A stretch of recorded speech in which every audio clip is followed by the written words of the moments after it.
하나님의 말씀은 누가복음 23장 50절에서 24장 12절 말씀입니다.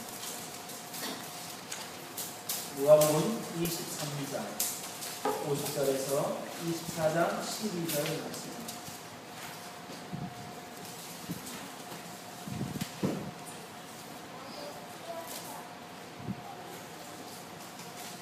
누가복음 23장 50절에서 24장 12절 말씀 제가 공독해 드리겠습니다. 공회 의원으로 선하고 의로운 요셉이라 하는 사람이 있으니 그의 별의와 행사에 찬성하지 아니한 자. 그는 유대인의 동네 아리마대 사람이요 하나님의 나라를 기다리는 자. 그가 빌라도에게 가서 예수의 시체를 달라 하여 이를 내어 세마포로 싸고 아직 사람을 장사한 일이 없는 아이에 한 무덤에 넣어두니 이 날은 준비일이요 안식일에 거의 이르렀다. 갈릴리에서 예수와 함께 온 여자들이 뒤를 따라 그 무덤과 그의 시체를 어떻게 두었는지를 보고 돌아가 향품과 향유를 준비하더라. 계명을 따라 안식일에 쉬더라. 안식 후 첫날 새벽에 이 여자들이 그 준비한 향품을 가지고 무덤에 갔습니다.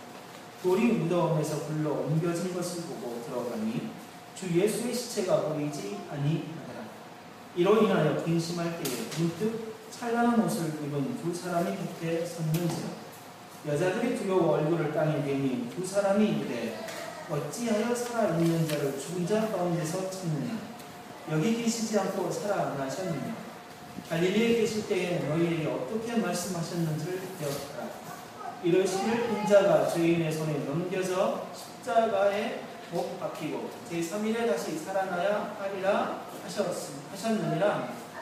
그들이 예수의 말씀을 기억하고 무덤에서 돌아가 이 모든 것을 열한 사도와 다른 모든 이에게 알리니 이 여자들은 막달라 마리아와 요안나와 야고보의 모친 마리아라. 또 그들과 함께 다른 여자들도 이것을 사도들에게 알립니다. 사도들은 그들의 말을 확탄한 듯이 느껴 믿지 아니하나 베드로는 일어나 무덤에 달려가서 구부려 들여다보니 세마포만 보이는지라. 그들 이를 놀랍게 여기며 집으로 돌아간다. 아멘. 오늘은 다시 살아나심을 믿사오니 라는 제목을 가지고 하나님의 말씀을 함께 나누도록 하겠습니다.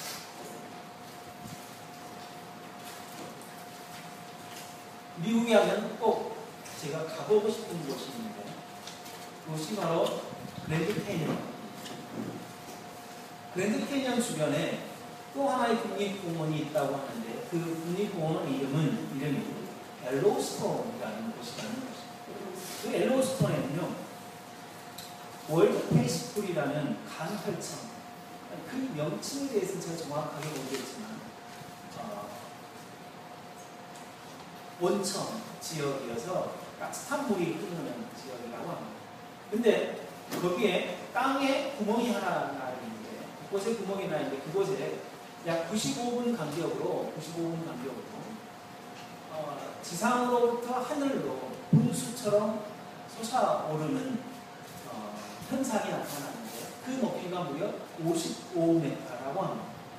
그게 5분 동안 지속이 되어지는데 그때 흘러나오는 물이 약 2만 톤에서 2만 톤 정도 되어진다고 합니다.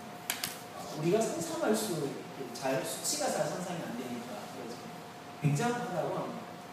그래서 그 장면, 그러니까 이 공원이 1850년대에 국립공원으로 지정이 되어졌는데 그때 당시 기자 한 사람이 이 엘로스톤을 취재를 하고 난 다음에 이게 서부니까 서부 그래서 약 중부 쪽으로 조금 오는 쪽이니까 취재를 하고 뉴욕으로 가서 뉴욕타임즈에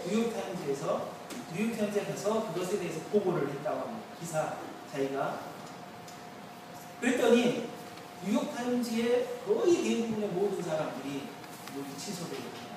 어떻게 그런 일이냐고 믿지 않았다고 합니다. 심지어 그 말을 들은 국회의원은 저 기자가 정신이 머리가 좀 이상하다라고 할 정도로 그때 당시에는 믿지 않았다고 합니다. 순진한 사람들은 물론 누가 어떤 말을 하든지 간에 잘 믿습니다. 그렇지 않습니다. 그러나 대부분의 사람들은 자신의 경험과 지식으로 이해하고 수용할 수 없는 것에 대해서는 믿지 않으려는 경향들이 다릅니다. 우리는 자신들이 어떤 말하는 것에 대한 근거로 텔레비전에 나왔어요, 인터넷에 나왔어요 하면서 자신이 이야기한 것에 대한 근거를 잘 이야기합니다. 그러면서 그것에 대해서 어떻게 보면 신뢰라는 것을 보여주기도 합니다. 그런데 2000년 전에 예수님께서 태어나시고 고난을 받으시고 죽으시고 다시 살아나시고 그리고 승천하셨다는 사실에 대한 이야기를 하면서 텔레비전에 나온 건데 인터넷에 나왔어 해도 이런 사실들은 잘 믿지 않습니다. 우리는 계속해서 하나님이 믿게 하시지 아니하면 믿을 수 없는 이야기들을, 복음을 지금 계속 이야기를 하고 있습니다. 사람의 경험과 또 과학적인 어떤 근거를 대면서, 그러니까 그러한 사실에 대한 근거를 대면서 이렇게 이야기하는 것이 아니라 철저하게 하나님의 말씀에 근거하여 믿음에 대한 이야기를 하고 있는 요 일에 대해서, 믿음에 대한 이야기를 하고 있는 요 일에 대해서 하나님께서 믿게 하시지 아니하면 믿을 수 없는 이야기들입니다. 그래서 오늘도 말씀이 선포되어지는 일들을 통하여서 하나님께서 성령을 통하여 우리들에게 조명하여 주시고 저와 여러분들 사이에, 우리들 사이에 교통함이 있어서 선포되어지는 말씀 가운데에 하나님의 말씀이 믿게 되어지는 정말 놀라운 기적들이 일어나기를 원합니다. 예수님께서 오늘 분명하게 죽으셨다는 사실을 이야기하고 있습니다. 그래서 우리도 신앙 고백에서 뭐라고 이야기하냐면 장사한지라고 이야기합니다. 먼저 빌라도의 고난을 받아서 십자가에 못 박혀 죽으시고 장사한지라고 그렇게 이야기합니다. 우리의 신앙 고백이 예수 그리스도가 죽었다는 사실에 대한 고백을 하고 있다는 것입니다. 이러한 사실은 당시 로마 군인들에 의하여 공식적으로 확인된 상황입니다. 예수님께서 죽지 않았다면요, 지금 우리가 믿고 있는 것들이 다 부질없는 짓이에요. 왜냐하면 예수님은 우리를 대신해서 죽지 않으셨기 때문에. 우리를 대신해서 죽지 않았다면 우리를 대신해서 우리의 모든 죄를 책임지지 않으셨다는 것입니다. 그랬다면 우리가 예수님을 굳이 믿을 만한 이유가 없다는 것입니다. 또한 오늘 본문은 당시 아리마대 요셉이라는 사람을 통하여서 이는 산헤드린 공회의 의원, 그러니까 그때 당시에 이스라엘의 공식 지도자 기구인 그 기구의 한 사람으로서 이 한 사람 예수의 사망을 확인하고 빌라도에게 공식적으로 시체를 달라라고 이야기했던 사람을 통하여서 예수가 분명 죽었구나 라고 이야기해요. 근데 여기서 이 아리마대 요셉이 빌라도에게 오늘 본문을 보니까 뭐라고 이야기를 하냐면 강도라고 이야기합니다.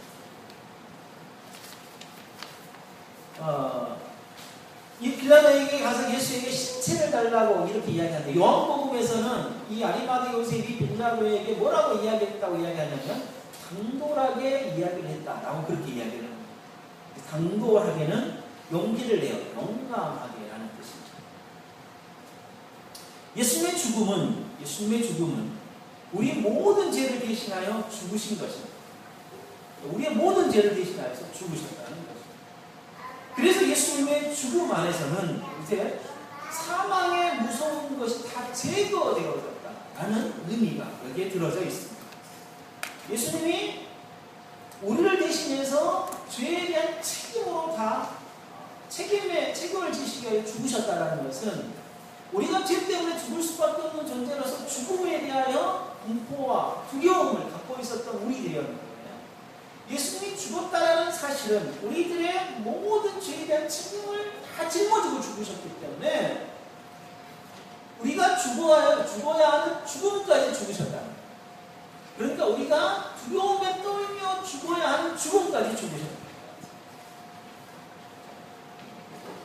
그래서 그리스도께서는 우리를 대표해서 죽으시고 무덤에 묻히셨으므로 우리의 죽음과 이제 앞으로 예수 그리스도를 믿는 사람들의 죽음은 그리고 장래는 예수 그리스도를 믿지 않는 사람들의 죽음과 장래의 의미와 완전히 다르게 되어졌다. 형벌과 저주 아래에 있어서 영원한 죽음, 공포와 두려움의 죽음을 기다려야 했던 우리가 이제 그리스도 안에서 죽음을 기대하는 존재가 되어졌다. 죽음을 기대하는 존재. 나 언제 죽지? 하나님이 나 죽게 하실 때를 기다리는. 이게 그리스도인들이 죽음에 대한 의미가 바뀌어버린 태도입니다. 그리스도와 연합한 성도가 된 그리스도인은요, 사람들에게 죽음이란 뭐라고 이야기를 하고 있냐면, 예수님이 계신 낙원에 이르는 문을 열었다 라는 표현을 합니다. 다시 얘기해서 그리스도인에게 죽음이라는 것은 낙원으로 들어가는 문을 여는 과정이다. 그러니까 우리가 죽지 않으면 예수 그리스도가 계신 낙원으로 들어갈 수 없는 겁니다. 그러니까 우리들에게 죽음은요, 기다려져. 그리스도인에게 죽음은 기다려져. 이 세상이 살기 힘들고 지겹기 때문에 나 빨리 죽어야 이런 게 아니라요. 정말 하나님께서 나를 언제 죽게 하실지는 모르지만, 나를 언제 데려가실지는 모르지만 죽음을 기대하는 사람이죠. 이게 그리스도입니다. 그래서 이제 더 이상 그리스도인에게는요, 죽음이 공포와 두려움의 대상입니다. 죽음이 공포와 두려움의 대상이라면 우리는 좀 심각하게 생각해봐요. 심각하게 생각해볼 거는 뭐냐면, 내가 정말 예수 그리스도의 죽으심과 부활을 정말 제대로 믿고 있는지, 내가 진짜 그것을 믿음으로 믿고 있는지, 아니면 그냥 문자적으로 믿어도 되고 믿지 않고 하는 그런 상태로 그냥 믿고 있는지. 죽음은 하나님께서 그리스도인에게 베푸신 은혜입니다. 복입니다. 이 모든 것이 예수님께서 십자가에서 우리를 대표하여서 죽으셨기 때문에 가능한 것입니다. 이제는 이러한 복음의 말씀에 마음으로 믿어서 입으로 신하는 일이 필요합니다. 죽음은 그런 거죠. 그러나 인간적인 측면에서 죽음은 슬픕니다. 왜? 정말 사랑하는 사람과 이별해야 하기 때문에, 그리고 정말 즐거웠던 사람과 단절되어야 하기 때문에, 그렇기 때문에 슬픔은 우리들에게 분명하게 있습니다. 그러나 그 슬픔이 우리의 모든 죽음을 다 대변할 수가 없어요. 그리스도인에게 죽음은 하나님이 계신 예수 그리스도가 계신 낙원으로 인도해 가는 열린 문이라. 그러므로 이 죽음에 대한 이제 두려움이 아니라 정말 하나님이 나를 데려가시려고 할 때 기꺼이 데려가겠습니다. 가겠습니다. 라는 그런 마음으로 가면 좋겠다라는 생각이 들었어요. 이러한 일들에 있어서 어떤 아들을 사랑했던, 자식을 사랑했던 어머니와 비교할 바 되었죠. 평생을 살면서 남편도 빨리 잃고 아들 하나를 데리고 있었던 어머니가 그 아들을 애지중지 잘 키워나갔어요. 너무나 잘 키웠어요. 너무나 이쁘게 컸어요. 너무나 잘 컸어요. 그런데 20살쯤 돼서 이 아들이 비실비실 병을 앓기 시작하지만 죽어버리는 마음이죠. 너무나 서럽고 힘들어서 이 어머니가 자기 자신도 스스로 목숨을 끊어버렸어요. 그리고 당당하게 베드로 앞에 갔습니다. 그리고 베드로에게 따졌습니다. 베드로는 이 세상의 삶을 살아가면서 나에게 줄 수 있는 유일한 희망과 은혜가 아들이었다는 사실을 당신도 알고 있습니까? 알고 있지 않습니까? 그리고 나는 이 아들이 하나님이 주신 복이라고 그렇게 기뻐하는 삶을 살아가고 있었던 이 아들이 그 아들을, 나에게 유일하게 남은 요 행복을 하나님께서 어떻게 생각할 수 있습니까? 당신을 내가 저주합니다. 그렇게 얘기합니다. 베드로가 가만히 듣고 그 어머니에게 이런 이야기를 했어요. 당신 아들의 가장 큰 행복은 바로 여기에 있어요. 당신은 당신이 살아야 할 길을 살아야 했었어. 라고 해요. 하나님을 믿는 그리스도인들에게 죽음은 두려움과 공포의 대상이 아니에요. 내가 정말 애지중지하고 정말 사랑하는 사람들과의 잠깐의 이별이지 영원한 이별이 아닙니다. 죽음은 이제 앞으로 영원토록 내가 사랑하는 사람들과 영원토록 이르게 하는 과정입니다. 이 죽음을 두려워하지 마시오. 예수 그리스도가 이미 우리를 대신해서 두려움과 공포 속에서 죽으셨기 때문에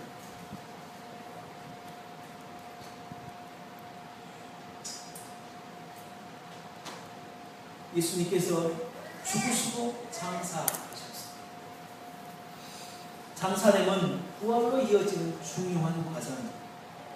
하나님께서 하늘에 계시다가 성육신하셔서 이 땅에 내려오시고 사역하시고 잡히시고 고난을 당하시고 죽으시고 장사되시고 부활하시고 승천하시고 다시 오셔서 심판하시고 하는 모든 일련의 하나님의 구원의 과정은 중간에 하나라도 이것이 그냥 이가 빠지듯이 빠져버리면요, 이게 전부 다가 이게 다 거짓말이거든요.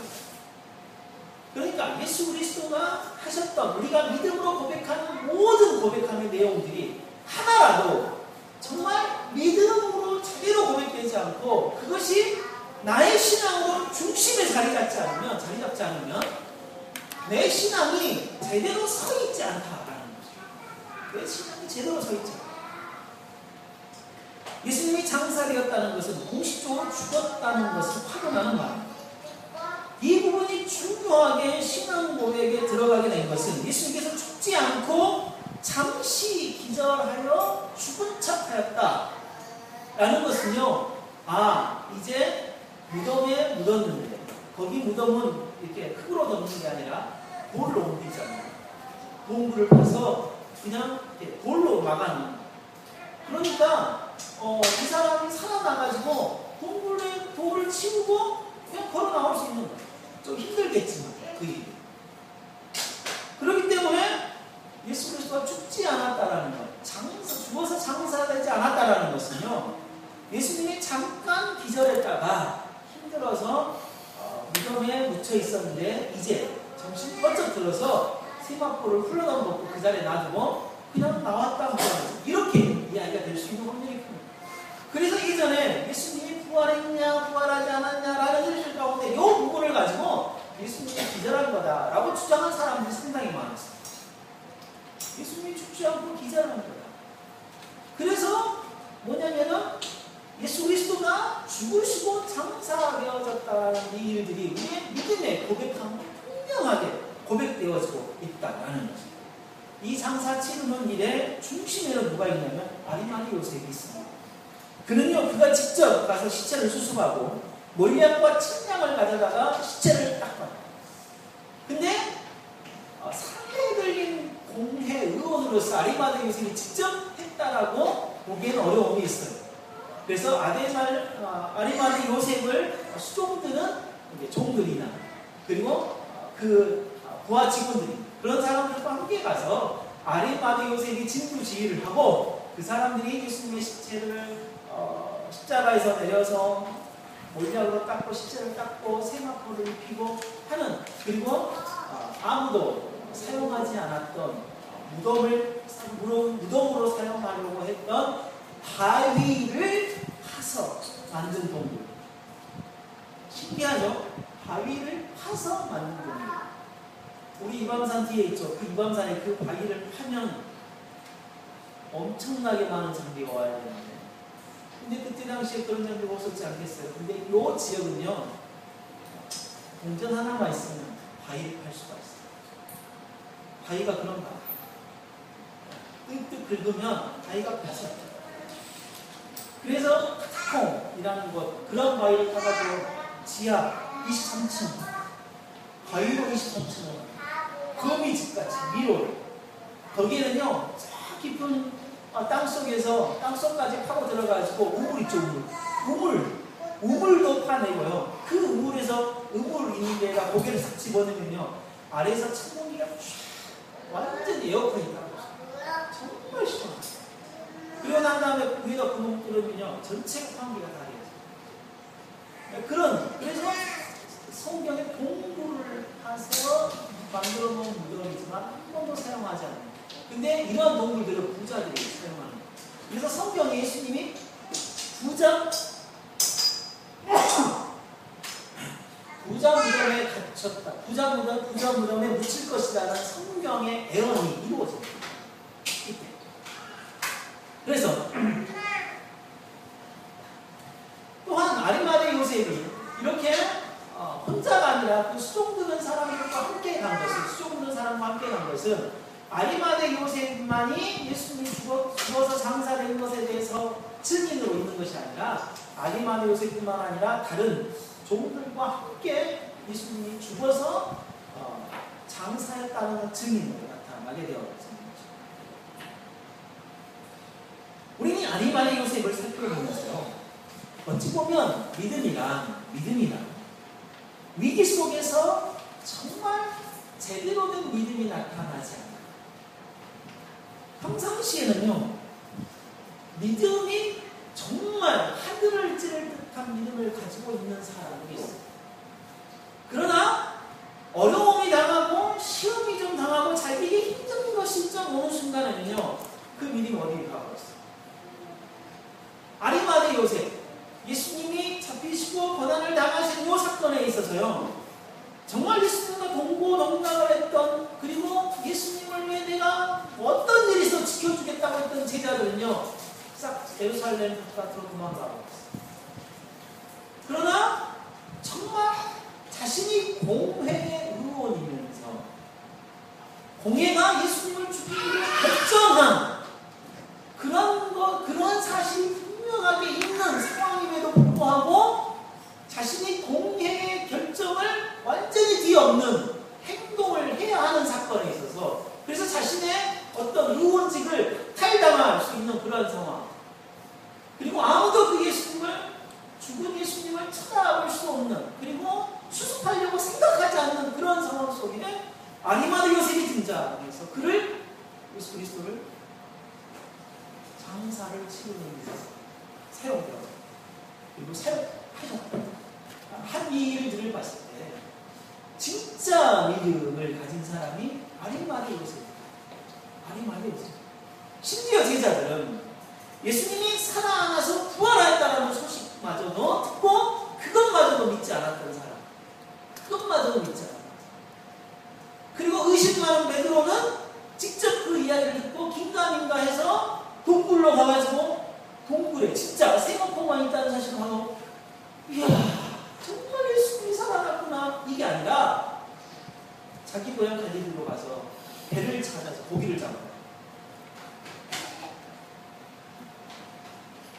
믿음은 평상시에 나타나는, 정말 내가 힘들고 어려운 상황 속에서 믿음이 반드시 나타난다.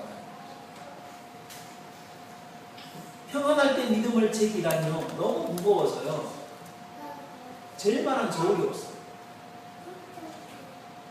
그러나 위기 속에 믿음은 아무리 저울에다 올려놔도 눈금이 올라가지 않아요.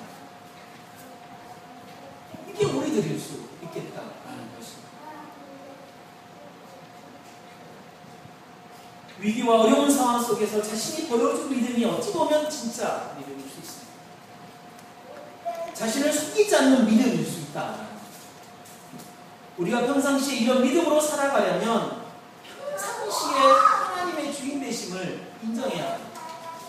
내가 정말 주인처럼 살아서는, 그리고 일관성이 있는 신앙의 모습을 분명하게 보여줘야 합니다. 부활은 예수 그리스도의 죽으심과 장사됨이 있고 난 다음에 부활이 일어났어요. 예수님의 부활은 죽었다가 살아나는 것을 말합니다. 근데 신약 성경에도 죽었다가 살아난 사람이 있습니다. 나사로가 그랬습니다. 죽었다가 살아나지 않았습니까? 나인성 과부의 아들을 얘기했습니다. 야이로의 딸이 죽었다가 살아났어요. 우리 가깝게는요, 주옥철 씨 어머니가 죽었다고 그랬는데 살아나 버렸다고 했어요. 주옥철 잘 모르죠? 네, 우리는 알아요. 어른들은 좀 알죠. 죽었다고 해서 살아났다. 이런 경우는요, 부활이라고 하지 않아요. 이런 경우는 소생이라고 해요. 소생. 그러나 소생한 사람은요, 다시 죽어요. 때가 되면 다시 죽습니다. 그러나 부활은요, 다시 살아났다가 다시 죽는 일이 없어요. 부활은 죽었다가 살아서 영원토록 사는 존재예요. 부활이요. 그래서 부활과 소생은 잘 구분해야 합니다. 예수님께서 3일 만에 다시 살아나셨습니다. 예수님의 부활에 대해 이렇쿵 저렇쿵 참으로 많이 말씀합니다. 부활이 사실이냐 아니냐라는 것으로 많은 논쟁이 있습니다. 그 중에 예수님의 제자들이 환각 상태에서, 그러니까 예수님의 제자들이 예수님이 부활할 것이다 라고 죽으셨잖아요. 하고 죽으셨어요. 3일 만에 부활할 것이죠. 그러니까 제자들이 너무나 예수님이 부활한 예수님을 막 보고 싶어요. 그래서 너무나 갈망해서 또 갈망하고 또 갈망하고 또 갈망하다 보니까 뭐예요? 환각, 거의 마약을 한 상태 정도에서 예수님을 본 것이다. 그것을 부활이라고 한 것이다 라고 주장한 사람들이 나타나기 시작했어요. 그런데 예수님의 제자들이 부활을 기대했나요? 실제 아니잖아요. 여인들이 막 뛰어가가지고 예수님이 부활을 했어요 라고 이야기를 해도 제자들이 믿지 않았어요. 부활을 기대하기는커녕요, 자기들이 잡힐까 두려워서 문도 열어주지 않고 꽁꽁 붙잡고 있었던 사람들이 제자들인데 무슨 부활을 기대해요? 환각 상태에서 정말 예수님을 환상으로 보았다는 일은 있을 수가 없어요. 그 환상으로 보았다는 것은요, 여러분, 개인의 차이거든요. 개별적으로 일어나는 일이에요. 그런데요, 고린도후서 15장 6절에 보면요, 500의 형제에게 일시에 보였다라고 성경은 기록합니다. 동시에 보여요. 11명의 사도들에게 동시에 보여요. 도마가 없을 때 10명의 사도들에게 동시에 보여요. 환각의 상태가 500명이 동시에 일어나고 그러지는 않죠. 이거는 기적과 같은 일이죠. 예수님이 부활하는 것과요, 더 놀라운 기적이에요. 그렇지 않겠어요? 환각은요, 가면 갈수록 심해지는 증상이잖아요. 그렇죠? 빈도도 많아지고, 그 다음에 빈도도 점차 막 세지잖아요. 그런데 예수님의 부활은 40일이 지난 다음에는 누가 예수님을 봤다? 사도 바울 말고는 없어요. 부활의 이야기가 더 이상 이야기되지 않아요. 이건 다 뭘 증명해요? 예수님이 부활하신 사건에 대한 사실을 증명하고, 또 하나 중요한 제기를 해요. 예수님의 부활은 하지 않았다. 이게 뭐냐면은 제자들이 예수님의 시체를 제자들이 훔쳐놓고 예수님의 제자들이 예수님 부활했다라고 그렇게 주장을 합니다. 도둑설이죠, 도둑설. 그렇게 주장합니다. 뭐라고 주장하냐면 파수꾼이 지키고 있었어요. 16명의 파수꾼이 지키고 있었거든요. 예수님의 시체를 훔쳐갈 것을 걱정하고, 그래서 파수꾼 12명을 지켜요. 동굴 입구는 하나예요. 그리고 12명이 그 동굴을 동그랗게 해서 지켜요. 근데 파수꾼이, 로마 군인이 16명이 자고 있을 때에 훔쳐갑니다. 이거는요, 직무유기예요. 그렇다면 이 16명은요, 전부 다 뭐 해야 돼요? 처형당해요. 그러나 처형당한 일이 없어요. 처형당한 일이 없어요. 물론 16명이 한 번에 잤다는 건 있을 수 없는 일이잖아요. 그렇죠. 그리고 돌을 옮겨야 되는데 장정 두세 사람이 이렇게 옮겨야 될 돌이거든요. 그렇기 때문에 소리가 날 수밖에 없었고, 그 다음에 예수님의 시체를 옮기러 왔으면 서너 명이 와야 되는데 한 명이라도 깨어있으면 동굴이 말이죠, 이렇게 막 이처럼 우리 교회만큼 큰 것도 아니고 조그만한 거, 그럴 리는 없겠다라는 거죠. 예수님의 제자들이 예수님을 훔쳤다라는 설 역시 그게 불가능하다라는 것입니다. 예수님이 부활했다는 증거는요, 정말 많은 사람에게 나타났죠. 막달라 마리아에게 나타났죠. 다른 여자들한테도 나타났죠. 엠마오로 가는 두 제자에게도 나타났죠. 베드로 앞에서도 나타났죠. 도마가 없을 때 10명의 제자들에게 나타났죠. 그래서 도마에게 이야기를, 도마, 난 안 믿는다. 내가 예수님을 직접 만나보지 않고는 예수님이 부활했다고 믿지 않겠다 라고 하니까 다음날 주위에 예수님이 도마와 10명의 제자 함께 있을 때 예수님이 나타나죠. 그래서 도마에게 만져봐라 하잖아요. 보고 믿는 것보다 보지 않고 믿는 것이 더 복되다 라고 하잖아요. 그리고 정말 갈릴리 호수에서 7명의 제자들에게 나타나요. 갈릴리 한 산에서 500의 병자에게 일시에 보여요. 그런데 예수님이 부활한 사건은 한 사람이 보고 전파된 게 아니라 많은 사람들이 예수님이 부활한 사실을 직접 보고 목격한 사실이 이야기되어져 있는. 예수님의 제자들은 또 어떻습니까?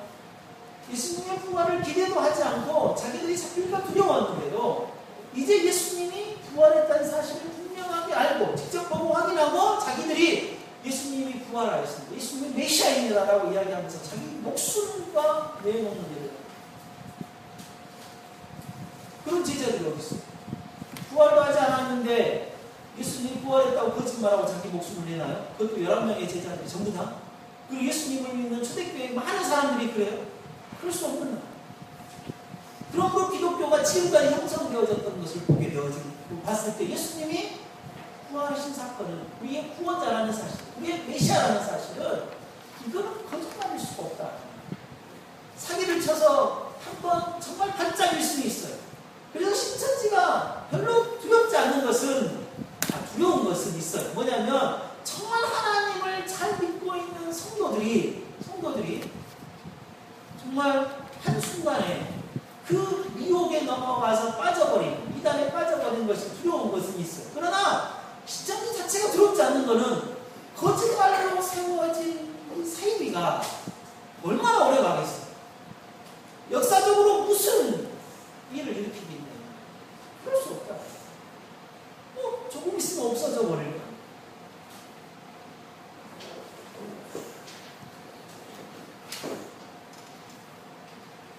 세례와 성찬이 지금까지 진행되어지고 있는 것은 예수님의 고난과 죽으심과 부활하심, 이것에 대해서 우리가 죽을 때까지, 이 땅이 존재할 때까지 진행되어지는 거예요. 이거 그냥 예수님이 죽으시고 부활하지 않았다면 이러한 일들에 대해서 진행될 수가 없다는 것입니다. 어떻게 보면요, 믿음이란 내가 노력해서 얻는 것이 절대 아닙니다. 이런 사실에 대해서 내가 막 뭔가를 노력해서 뭔가를 믿으려고 하면 이게 어떻게 믿어지냐 이 말이에요. 믿어줄 수가 없어요. 이게 믿어줄 수가 없는 거예요. 그러나 손 놓고 있으면 자동적으로 믿음이 들어오냐? 그건 절대 아니에요. 절대 그럴 수가 없어요. 청년 학생들과 헤르만 바빙크 하나님의 큰 길이라는 책을 이렇게 두꺼운 책이에요. 글씨도요 10포인트도 안 돼요. 글씨밖에 없는 이렇게 두꺼운. 헤르만 바빙크가 당시에 성도들에게 신앙을 가르치기 위해 쓴 책이에요. 그러니까 신학생이 아니라 그때 당시에 목회자들을 위해서 쓴 책이 아니라요, 성도들을 읽으라고 좀, 아버지 어머니들이 좀 읽고 좀 신앙 좀 제대로 좀 가지라고 쓴 책이 그 책이에요. 근데 지금은요 신학생들도 읽기 힘든 책. 그리고 있어야 할 책이어서 사놓긴 하지만 읽지 않는 책. 책꽂이만 꽂아있는 책. 이게 하나님 나라 큽니다. 그 책을 우리 아이들이 성경과 읽으면서요, 별 기대 안 했어요. 모르는 단어 수록하면 어떻게 읽어요? 어떻게 다 이해해요? 그러나 그들이 가지고 있는 믿음의 수준에서 그 책을 접했을 때 그 믿음만큼 읽어서 믿어지고 그 믿음이 보태져서 더 큰 믿음으로 갈 수 있는 거예요. 그걸 기대하는 거예요. 제발 여러분, 신책으로 여러분의 뭔가를 접하려고 하지 마세요. 신앙서적, 좋은 신앙서적, 기도에 관한 좋은 서적, 신앙생활에 관한 좋은 서적 좋아요. 그거는요, 1년에 딱 한 번 읽으면 돼요. 그러나 여러분에게 좀 어려운 책을 좀 하나하나 많이 접하세요. 그래야 그 위에 믿음이 더해지는 거예요. 그냥 신앙생활 서적은요, 내 믿음의 수준보다 훨씬 떨어지는 거예요. 믿음의 위대함을 한번 만드시, 그건 아니에요. 그러니까 그게 나의 믿음을 성숙시키지 않아요. 마치요, 여러분, 푸질하면서 물을 올리는 혹시 우물 해보셨습니까? 거기에는요, 한 대전에 물을 먼저 부어 넣어야 돼요. 부어 넣지 않으면 절대 물을 끌어올릴 수 없어요. 한 대전에 물을 집어넣고 그러니까 위하고 저 아래 물하고 공간에 공기 상태를 만들어놓고, 빈 공간의 상태를 만들어놓고 위에서 물을 끌어올려서요, 해서 압력을 줘가지고 아래 있는 물을 끌어올리는 거예요. 마치 그거 똑같아요. 우리의 믿음은 지금 내가 정말 하나밖에 없는 믿음을 가지고 있어요. 진짜 작은 믿음을 가지고 있다면 그 작은 믿음을 통하여 하나님이 여기에 더 뭔가를 얹을 것을 생각하셔야 돼요. 그래서 이 믿음을 써야 돼요. 이 믿음을 이 믿음만큼 내가 한 발을 나가야 되는 거예요. 이 믿음만큼 내가 한 발을 나갈 때 그 믿음으로 나간 한 발에 또 한 발을 나갈 수 있는 거예요. 이게 믿음이에요. 믿음은 어떻게 보면 내가 막 뭔가를 노력해서 하는 건 아니지만 내가 지금 가지고 있는 믿음을 사용해요. 그 믿음을 가지고 사용해야 나아갈 수 있다. 내가 예수 그리스도의 죽으심과 장사 되심까지가 믿어져요. 근데 부활은 믿어지지 않아요. 그럴 수 있어요. 내가 죽어서 천당 가는 것, 낙원 가는 것 안 믿어질 수 있어요. 좀 이상한 얘기지만. 그러나 예수님이 하나님 분명히 있다라는 사실을 내가 믿겠다. 그거라면 그 믿음이 예수 그리스도의 부활과 내가 죽어서 천당으로 가고 영원한 하나님과의 교제함으로 간다는 사실까지 갈 수 있는 믿음이 되어줄 수 있다. 그 믿음을 써야 돼요. 그 믿음을 내어놓고 내가 한 발을 뛰어야 된다. 믿음대로 내가 한 발을 살아가야 되는 거예요. 믿음대로 또 한 발을 더 살아가는 거예요. 그래야 믿음대로 한 발을 살아가고 다음날 두 발을 살아가고 그 다음날 10발을 살아가고 그리고 그 믿음대로 살아가는 것이 자유로울 수 있게 되죠. 내가 믿어지니까 가만히 있는 거예요. 그러면 하나님이 막 믿음을 심어주나요? 아닙니다. 절대 아닙니다.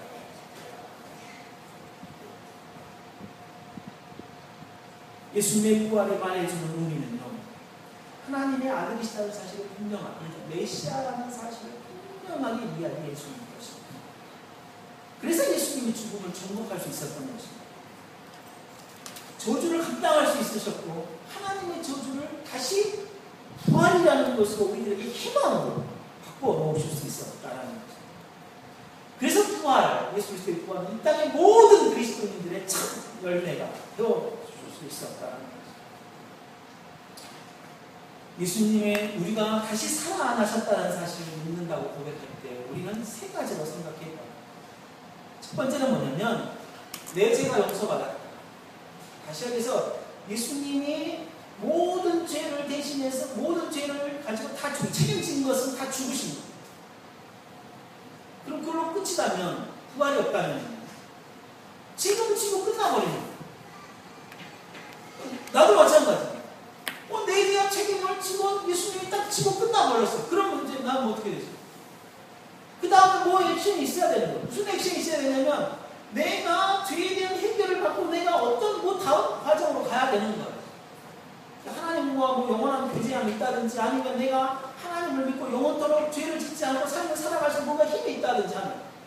그러나 예수님이 죄 맞으면 딱 죽어버리고 끝나버렸다면 영원토록 내 죄만 해결되어지고 끝나는 일밖에 안 잡혀요. 다시 향해서 죄에 대한 용서는 뭐냐면 그 죄를 완전히 극복해버리는 거예요. 그 죄를 완전히 뒤엎어버리는 거예요. 그래서 정말 예수 그리스도의 부활은 나의 죄로 말미암아 죽으셨던 예수 그리스도가 다시 나를 살리셔서 살아가게 하심으로써 내가 죄를 또 짓지만 그 예수 그리스도의 그 대신 죽으신 그리고 부활하신 그 힘에 의해서 내 죄가 완전하게 깨끗하게 용서돼요. 그래서 내가 예수님에게 회개만 합니다. 하나님이 나를 깨끗하게 용서해 주신다라는 사실을 믿음이 없으십니다. 그리고 그 효력이 분명하게 발생이 되어진다는 것입니다. 두 번째는 죄에 대한 해방. 우리는 예수 그리스도를 믿기 이전에는요, 사탄의 권세 아래에서 끊임없이 죄를 지었습니다. 그러나 예수 그리스도의 부활은 메시아로서 완전한 궁극을 이야기하면서 사탄으로부터 완전한 해방을 이야기합니다. 다시는 우리는 죄의 권세 아래 들어가지 않습니다. 우리가 죄를 짓는 것은 세상이 죄에 물들어져 있어서 그 방식대로 내가 좀 지금 삶을 살아가고 있을 뿐입니다.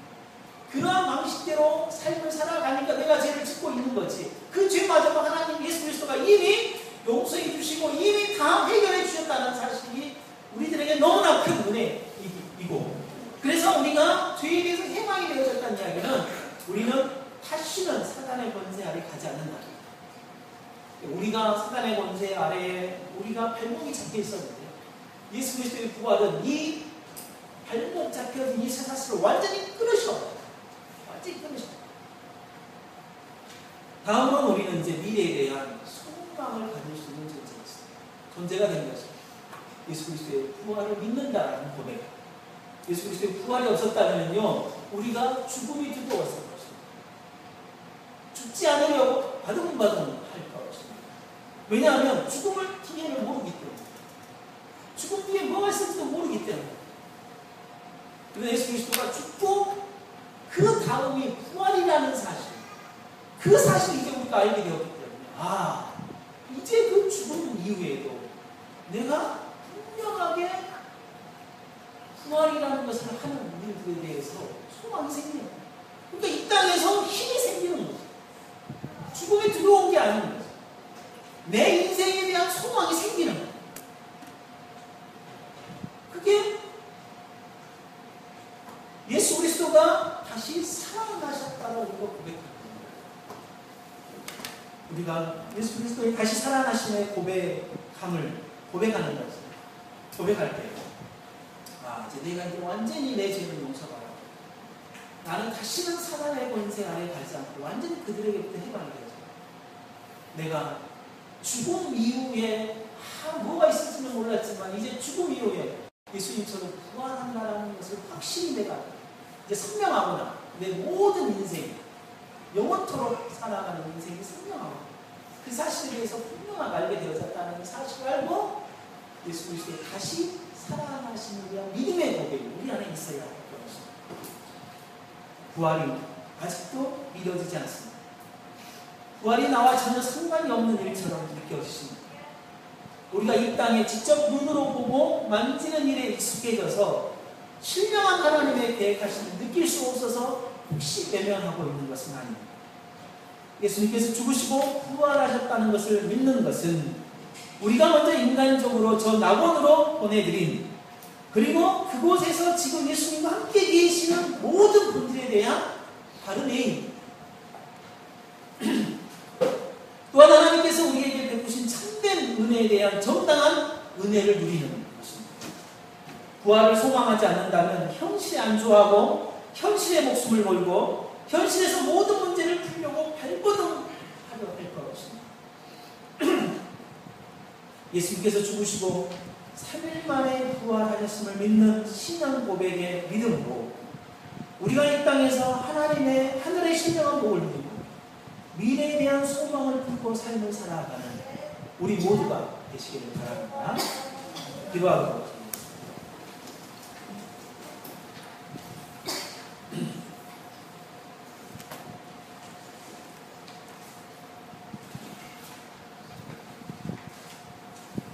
예수님의 살아나심을 믿습니다. 이제 제 용서를 확실히 받았다는 사실, 죄에서부터 해방되어 있다는 사실, 그리고 미래에 대한 소망을 가진 존재가 되었다는 사실 알게 되었습니다. 정말 이제도 그리스도로서 당당하고, 그리고 죽음을 두려워하지 않는, 죽음을 기대하는